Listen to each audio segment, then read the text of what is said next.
to talk very briefly, but just a little bit of history, just to provide some context. There's really two budgets, an expense budget and a capital budget.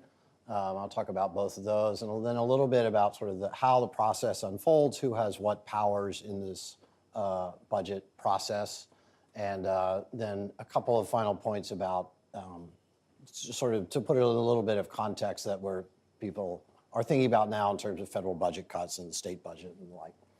So a little bit of history. So in 1974, the city had been borrowing money to pay its bills for a number of years and rolling over the debt every year. And the debt was mounting higher and higher. And it was paying its operating expenses. And at some point, the bond markets said no. And this was a problem because the city didn't actually have enough money to pay its bills unless it could borrow more money. So in response, huge crisis. In response, the state stepped in and passed the Financial Emergency Act. And I'm skipping over a lot of history here, but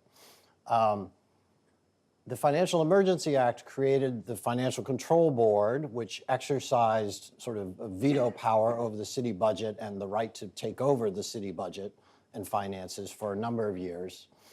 And then it created what I will call, what I sort of refer to as the fiscal regime, meaning sort of the set of norms and practices and standards that govern sort of how we budget in the city.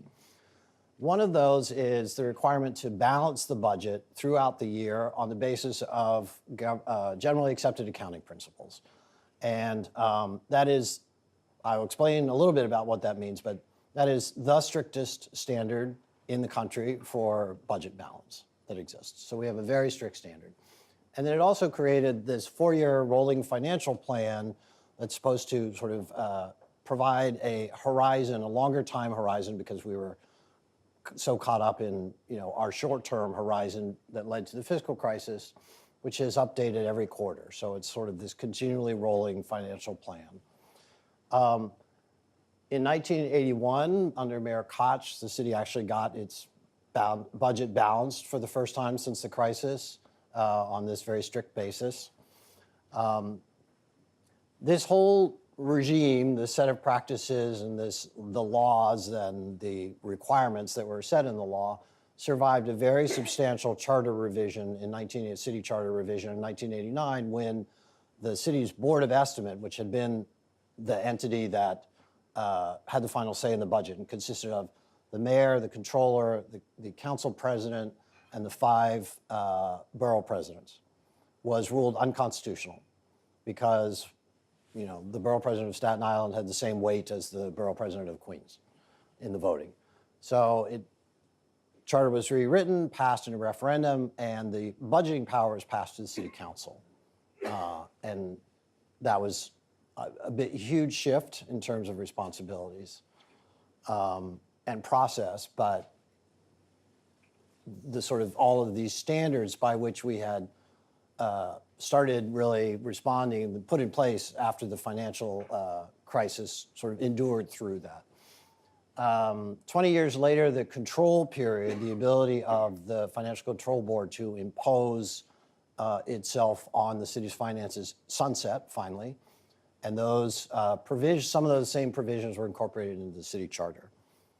So let me start by talking about the expense budget, which is that piece of the budget that funds all of our day-to-day expenses. So when I first gave this chart to Angela, she was outraged that spending had grown 600% from less than $10 billion in 1981 to $60 billion in 2016. But as a percentage of personal income in the city, it stayed pretty consistent. And it hasn't really grown any faster than personal income. So we're not really taking a larger chunk out of the city's resources, economic resources, than we have before. And there's some interesting dips and rises that we won't get into, but surprising a little bit that spending went up so much under Mayor Bloomberg, perhaps. I attribute that to the water and sewer system, but so what do we spend? So right now, budget for the coming year, fiscal year 2018, which starts on July 1st, the mayor has proposed spending of $84.7 billion with a B. New York City has the fourth largest governmental budget, fifth largest governmental budget in the country. Only the states of New York, California, Florida, and Texas have larger budgets. And part of the reason for that is that we spend money on a huge range of services and functions that are not always, in most places, combined into one government. So very often, you have schools are a separate school district and they're financed separately. The Department of Education, which teaches, our 1.1 million pre-K through 12 students right now in public schools, eats up a quarter of the budget. Health and welfare functions, which are very often a sort of county function, eat up another 20% of the budget. And then public safety consumes another 10%. And that's police, fire, but also Rikers Island correction, which we're going to close, so that'll be fine. And probation and our share of those functions. So those three functions alone take up half the city budget. Everything else is 16%. Every other agency taken together is 16%. So all the stuff that you think of probably when you think of city government, water and sewer, roads and bridges, parks, sanitation, housing, all of those functions taken together, 16% of the city budget. Then there are a whole bunch of items that are budgeted centrally and paid centrally and are not attributed to agency budgets, including pensions and fringe benefits for city employees, debt service on bonds that we've issued, and various reserves. All of that is essentially paid separately because it's not really an agency expense, although it tends to mask, to some extent, the real cost of agencies, but different problem. So another way to look at this is, one way to look at this is what do we spend money on? Another way to look at this is who gets the money. Who gets that $84.7 billion? So 55% of it goes to city employees. Thank you. Salaries and wages for about 300,000 city employees. Fringe benefits, which includes health insurance, that also includes payroll taxes and other benefits, and then contributions to city pension funds. That chunk is all city employees. Everything else, so this is referred to in the budget as personal services, or PS. Not terribly creatively, everything else is called other than personal services. But people get some of that money. People get that money too, because at the end of the day, it's people that get money. Remember, corporations are people too. People that get money and not some other abstract thing. So Medicaid and public assistance, for example. So the city, unlike most states, the state actually pushes down to local governments in New York a share of Medicaid. So our piece is about $6 billion, a little bit less.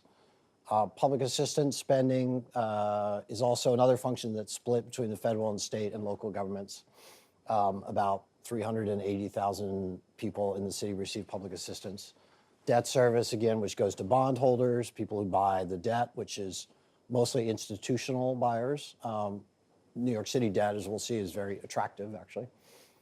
Then there's a whole chunk of spending, $15 billion roughly, that goes to hire the services of people who are not city employees. Social services, so homeless services, adult protective services, child protective services, all the functions of the Administration for Children's Services, senior centers, youth programs, almost all of that is contracted out. A lot of it goes to not-for-profit providers. Some of it goes to for-profit providers, but most of it goes to not-for-profit providers. There's also a lot of contracted services in education to provide special education services, primarily special education services. And then there's all other contractual services, which is, lawyers, accountants, engineers, consultants of various kinds. We spend about $2 billion in subsidies to various sort of related entities. The Metropolitan Transportation Authority gets about $900 million a year. Health and Hospital Corporation actually gets over $1 billion a year. The City Housing Authority gets a little piece. The libraries, the 3 library systems are primarily funded by the city. Heat, light, and power, we pay Con Ed $700 million and change a year. Judgments and claims, everybody who files a claim against the city because, a cop car ran over them or whatever. So another $700 million a year. Again, general reserve. And then sort of all other than personal services, sort of supply, paper clips, paper, copying machines, whatever. So a tremendous contractual budget for both services and goods and supplies. So it costs a lot to run the government. So where does all this money come from? $84.7 billion is a lot of money to collect. It's not a lot of money to spend it all. That's very easy. 3/4 of the money is what's called city funds, which means that it's locally raised. And then the rest is non-city funds, which means it comes from somebody else. Within the city funds, really 2/3 of the city budget, city spending is financed by taxes. There's a smaller piece of non-tax revenue, which includes, fees, fines, charges for services, including water and sewer. The $900 million a year that we collect in parking tickets, et cetera. I know some of you probably feel like you've paid a substantial chunk of that yourself. We have, to finance this massive operation, we have one of the most diverse tax systems in the country. Because it has sort of characteristics of both a local government in that it gets property taxes, and what's more often characteristic of a state government, where it collects income taxes, sales taxes, sometimes both. And then other taxes, which isn't a big number, but which is basically everything else that moves or stands still. Property taxes, very substantial, extremely complex, riddled with all kinds of problems. Personal income taxes, sales, general sales tax. The sales tax rate in the city is actually 8 7/8%. 4% goes to the state. 4.5% comes to the city, and the rest goes to the MTA. We have a business income taxes on both unincorporated and incorporated businesses, which is pretty unusual.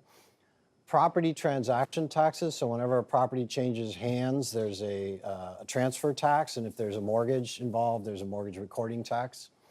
Those at one point in the early 2000s were at like the $300 to $500 million a year. And they skyrocketed going sort of into the mid to late 2000s. It never really came down that substantially. So a lot of taxes on all kinds of things. Then the non-city revenue, we get aid from the state government. Most of this, about $11 billion, is for education, K through 12 education, or pre-K through 12 education. And the rest is mostly for social services. Federal aid mostly is for social services. So that includes, TANF, temporary assistance for needy families, Medicaid. I took out sort of CDBG that's related to Sandy, but CDBG, Community Development Block Grant Funds, a whole slew of sources which are now, a little up in the air. And then other sources as well. So that's the expense budget. The capital budget. So why is there a capital budget? What goes in the capital budget? So the capital budget, a purchase is eligible to be capital eligible if it costs at least $35,000 and has a useful life of at least 5 years. So a police car is not capital eligible. because although it costs more than $35,000, they beat the crap out of them and they only last 3 years typically. So, but another vehicle that, a van that costs $40,000, for example, might last for 7 years, and so that is capitally eligible. And what that means is we can borrow money to pay for them where the bonds, the duration of the bond, the term of the bond is tied to the length of the asset. And so now that I work in the Comptroller's office and I have a little bit more of a window into the public finance function, the calculation of sort of the period of usefulness and the issuance of bonds is incredibly complex. Nobody cares. So the capital budget, very large. I think it's really cool, but anyway. So the 4-year capital budget that we have right now is about $64 billion. So that $64 billion represents sort of contract obligations. They're called commitments, not actual spending, so I'll get to that. But again, as with the expense budget, there are 3 big functions that historically have always taken up the big chunk of the capital budget: education, environmental protection, and transportation. So education is schools, environmental protection is the water and sewer system that we'll hear all about. Transportation is maintaining the bridges and roads and streets throughout the city. And then kind of everything else sort of takes up the other half of the budget. Even the housing program, which is much larger than it used to be now under Mayor Bloomberg, and his plan to build 200,000 units of housing is only 5% of the capital budget. So these other functions really consume a tremendous amount of money. To pay for that, we issue 3 kinds of debt.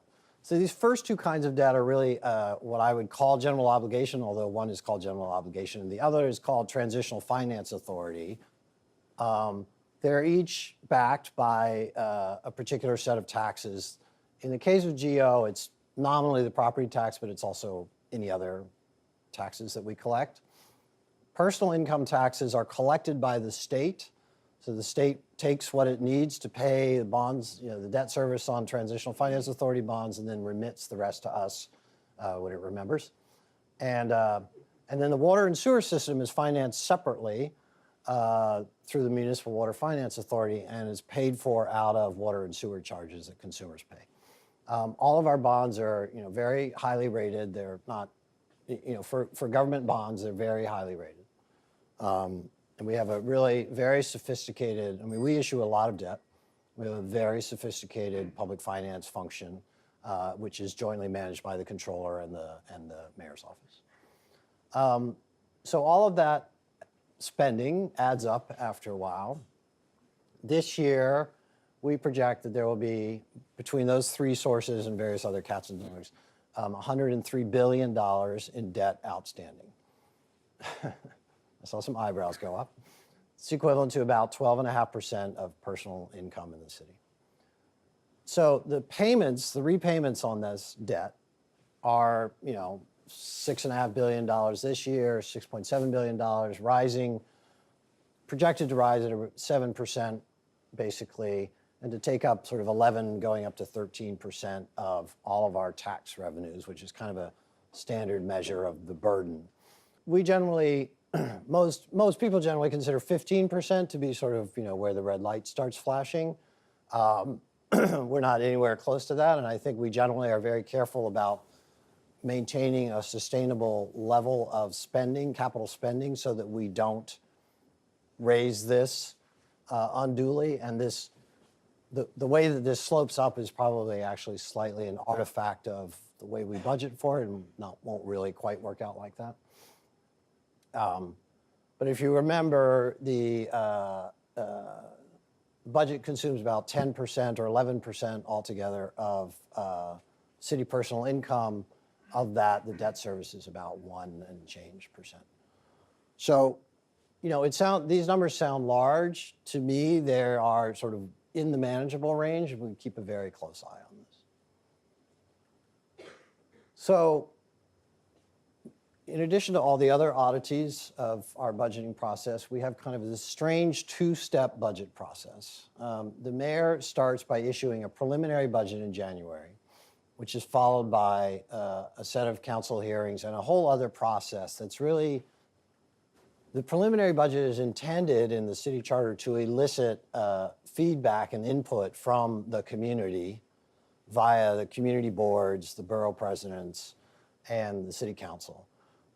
In practice, I think it's safe to say that the community boards don't have a huge amount of impact, and the borough presidents don't have a huge amount of impact on the budget.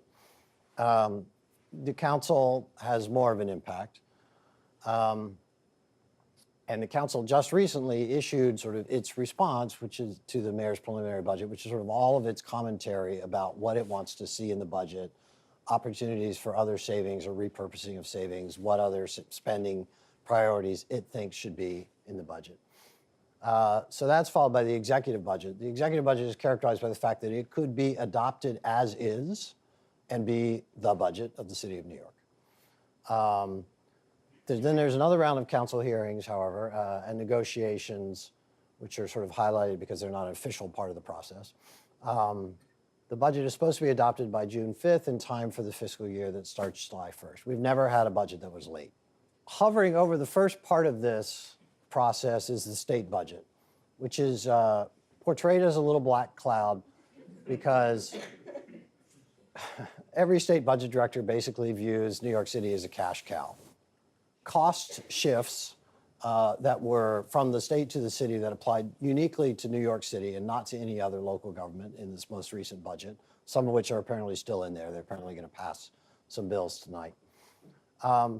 Nonetheless, at some point, it gets a little better usually. The Assembly weighs in and mitigates some of the impact. The Assembly, which is, of course, dominated by Democrats and downstate Democrats in particular.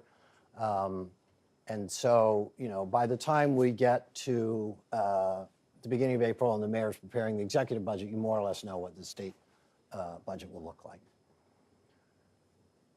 So who plays what roles and what powers do they have?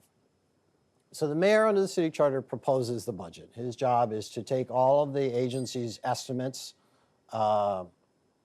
negotiate with the agencies, staple them together, and send them to the council. Ultimately, the council's power is that there is no spending without appropriation, and only the council can appropriate the budget. So that seems pretty powerful, right?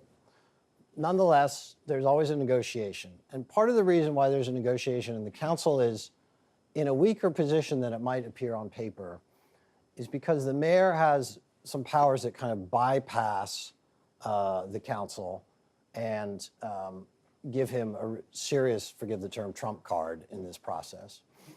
The first one is only the mayor sets the revenues. In most other jurisdictions, there's a negotiation. If you're familiar with the state budget at all, there's a negotiation between the Assembly and the Senate and the IDC and the governor about what revenues will be for the year. The way this process works in the city is the council votes the expense budget, what it wants to spend for the year. Then the mayor delivers a letter that says what the non-property tax revenues for the year will be. And then the council sets the property tax rates to make up the difference. Very common process in local governments all over. In practice, it doesn't quite work like that because the council generally doesn't like to change the property tax rates, well, at least up. It would be happy to change them down, except it always wants to spend money also, so that's usually what happens is we take the property tax rates as given, and we negotiate as if the whole revenue package were set.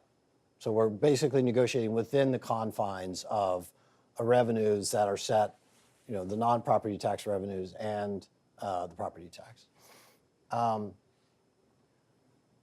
One year, I'm not going to remember the year, 1996, 8, 4, I don't know, some even numbered 90 year.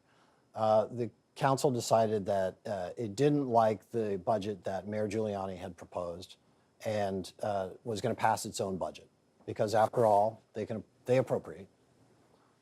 So they passed their own budget. Somebody from the mayor's office showed up with the revenue letter and oops, the revenues had gone down very substantially from what everybody had been assuming they would be as estimated in the executive budget. So then the council was faced with having to raise property tax rates very substantially in order to support the level of spending that they wanted. They didn't want to do that, so there was standoff. There was actually no budget that 1 year. There was a budget there's a provision that allows for basically an extension at current year levels. So there was a standoff that lasted for several months. Because the mayor also has the ability to impound spending, to basically stop spending without any check by the council, Mayor Giuliani just didn't spend the money on things that the council wanted to spend the money on. And eventually the council lost that fight. I mean, there was the facade of a negotiation, but basically the council lost. So very, very significant mayoral powers in the budget process. Another major player in this is the state. So the state, three ways that the state affects the city government. It provides local aid, as you'll recall, $14.5 billion in state aid budgeted this coming year for the city. It also sets policy about how money is spent in many cases, sets the parameters, the eligibility criteria, et cetera. And then very importantly has the power. Only the state legislature can alter the city's taxes with the exception of property tax rates. So there's really only this one small lever. There's actually another smaller lever, but there's one small lever that the council and the city have in terms of revenues, which is setting the property tax rates. And as I mentioned, not a lot of appetite for using those as a budget balancer usually. But if you want to change tax brackets, if you want to extend the sales tax to things that currently aren't covered by the sales tax, if you want to change how you tax unincorporated business income, et cetera, requires an act of the legislature.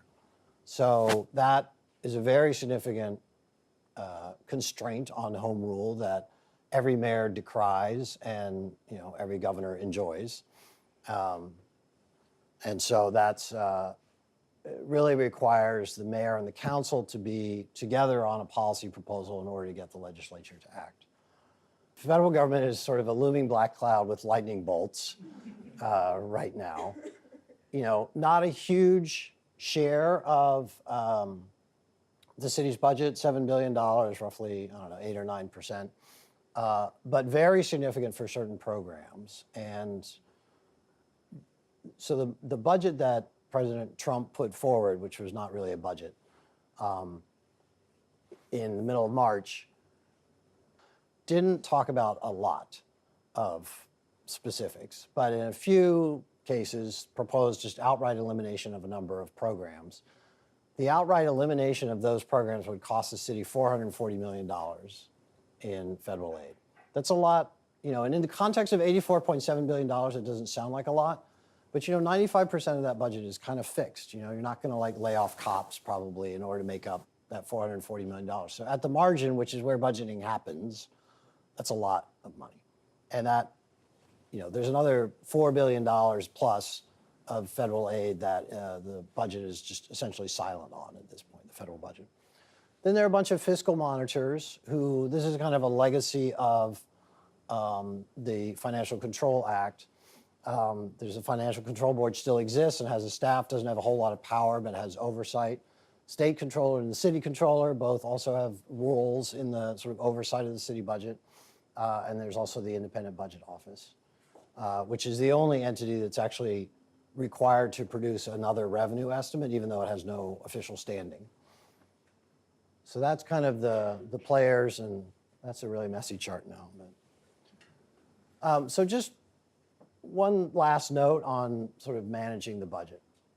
So a question that often comes up is, what would you cut if you had to cut the budget? Well, let's start with what can you cut? So this is $84.7 billion of spending.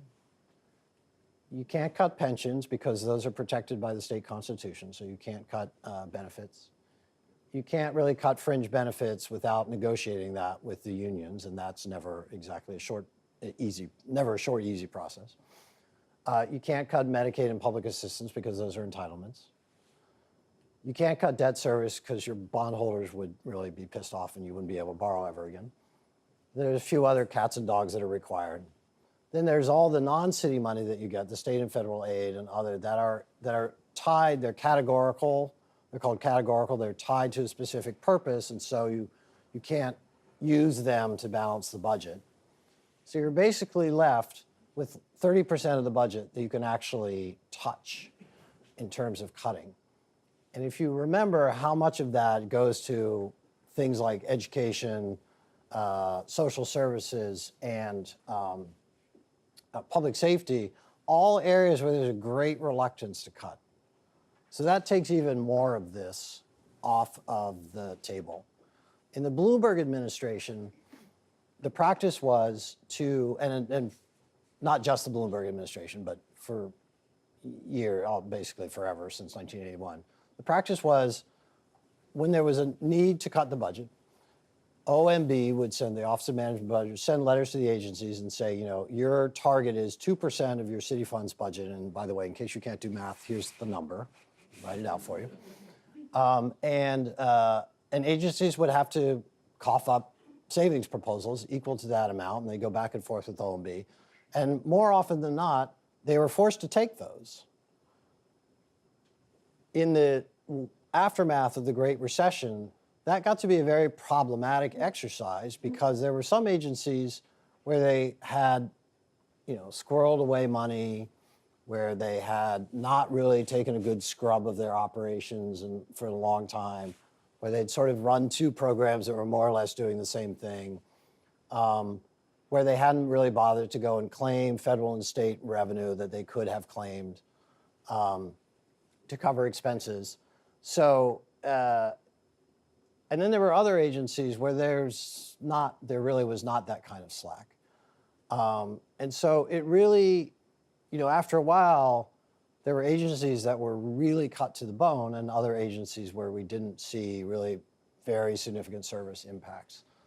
I know that Comptroller Stringer has said he thinks that the exercise of, having to come up with savings to a target is a good one. The application shouldn't necessarily be quite as indiscriminate as that.